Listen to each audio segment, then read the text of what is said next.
Well, let's keep the topic of smart and healthy going for you. Are you looking to lose weight or just simply get a little bit thinner, or do you cook a lot with olive oil? Because we've got a little secret right now we want to tell you about that's in the kitchen, and you may be using your olive oil the wrong way.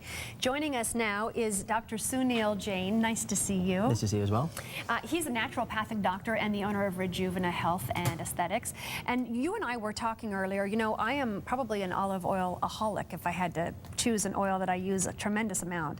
And we're going to talk about the health benefits, but also some things you need to be aware of today. Yep. Let's start with some of the health benefits of olive oil. Sure. So olive oil has a lot of different benefits. It's very good for the heart. It's good for circulation. It's good for the skin. It's very high in monounsaturated fats, so it makes it very, very healthy to consume. It helps.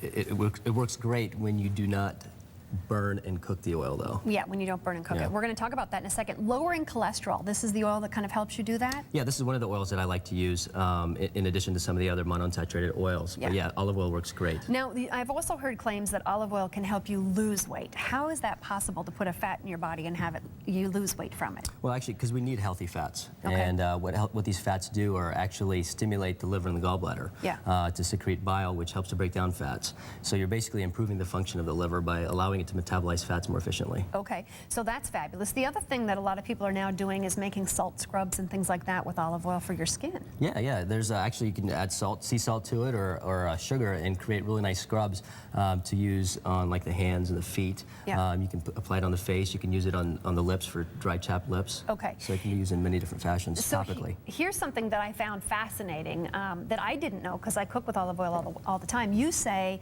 don't cook with olive oil, that it can be very bad for you. Yes, that's correct. That's something that's a common mistake that people tend to make.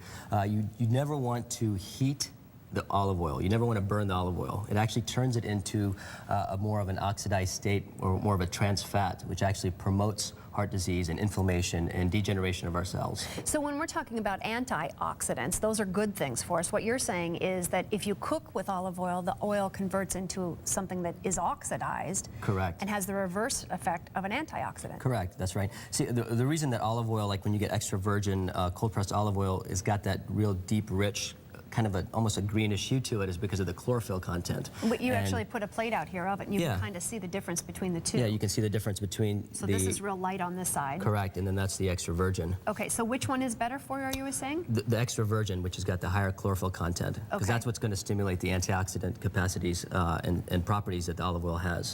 Okay.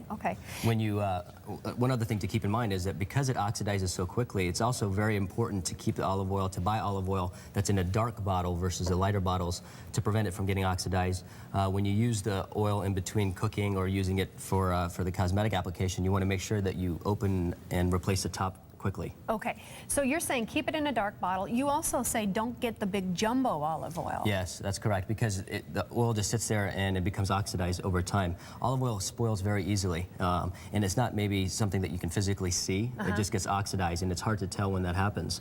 And that's when you really get all the negative effects from it, as cited in a study last year. Okay, so buy it fresh, buy it in a small container, and buy it in a dark container. Correct. And where do we store this? I like to store it in like a cool, dry place. You can even put it in the refrigerator, pantry, somewhere that's not going to get a lot of light. Okay, and you say you've actually got over here, this is kind of like an oxidized olive oil. Ozonated. Ozonated. Yes.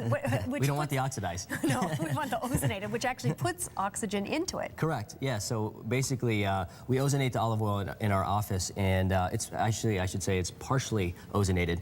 The full ozonation process actually takes about 3 weeks to run the ozone into the olive oil. Okay, so it's not oxygen, it's ozone. Correct. Yeah, and so the principle behind that is basically you're delivering this ozone into the cells, into the tissue, to accelerate tissue healing.